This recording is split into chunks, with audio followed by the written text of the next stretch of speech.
শীতকাল পানি হচ্ছে পিঠা। তো দেখতে দেখতে শীতটা চলে যাচ্ছে, আবার কিছুটা আছে। তো আজকে একদম খুবই মজাদার একটা ইউনিক পিঠা করে আপনাদেরকে দেখাবো। কুলি পিঠা মিষ্টি আলু দিয়ে, ঝাল মিষ্টি সব কিছু থাকবে। ফার্স্টে আমি 2টা আলু সিদ্ধ করে এখানে একদম রুটি বানানোর যে কাই সেভাবে করে নিয়েছি। অবশ্যই এটা আমি সিদ্ধ করিনি, কাঁচা আটা দিয়ে করেছি।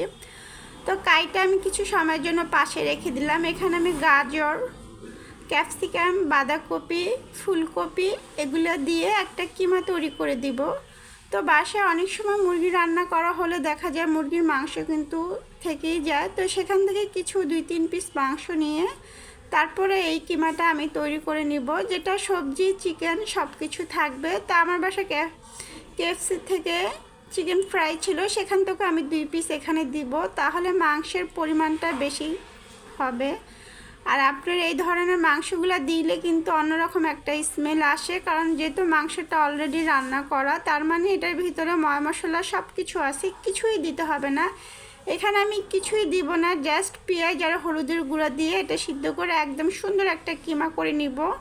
তো এই যে সেই রুটিটা বেলে এখন আমি যে আকারে পিঠা বানাবো সেই শেপটা দিয়ে দিচ্ছি। আর দেখেন আমার কিমাটাও কত সুন্দর হয়েছে। তো আমি একদম বেশি করে কিমা দিব, যেন একদম খাওয়ার সময় ভাঙলেই যেন একদম ঠাসা ঠাসা ভিতরে থাকে। খেতে কিন্তু দারুণ হয়েছিল। তো দেখেন আমি হাত দিয়েই সুন্দর সুন্দর ডিজাইন দিয়ে দিচ্ছি। আসলে আমি যেরকম পারি সেরকমই দিচ্ছে। তো এটা একটা কমন ডিজাইন, এই ডিজাইনটা সবাই কম বেশি দেয়। তা আমিও এভাবে করে নিচ্ছি। আর দেখতে পাচ্ছেন নিশ্চয়ই প্রচুর করে কিমা দিয়েছি, যেন একদম ভিতরে আঠা আঠা থাকে, খেলেই যেন মুখের ভিতরে টেস্ট চলে আসে। তা আমি এভাবে সবগুলো পিঠা করে নিব, এবং কিছুগুলো আবার অন্য স্টাইল করে করব, আপনারা যেমন ডিজাইন দিতে চান। তো এটা যেহেতু কুলি পিঠার ডিজাইনে দেওয়াটাই ভালো। কিছুগুলো বড় করেছি। তো এই যে দেখেন কত সুন্দর পিঠাগুলো আমার তৈরি হয়ে গেছে। এখন আমি একদম চুলার আঁচটা একটু কমিয়ে একদম লাল লাল করে ফ্রাই করে নিব। তো ব্যস্ততার শহরে আমি সবসময় সহজ করে যেটা দেখানো যায় সেটাই আপনাদের সাথে দেখানোর ট্রাই করি।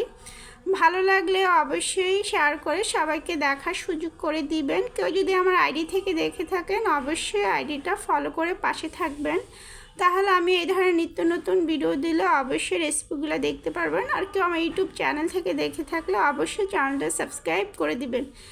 তো একবার হলো বানিয়ে দেখবেন, এত টেস্ট লাগে। বিকালে চায়ের সাথে বলেন, টিফিনে, বাচ্চাদের সব কিছুর সাথে।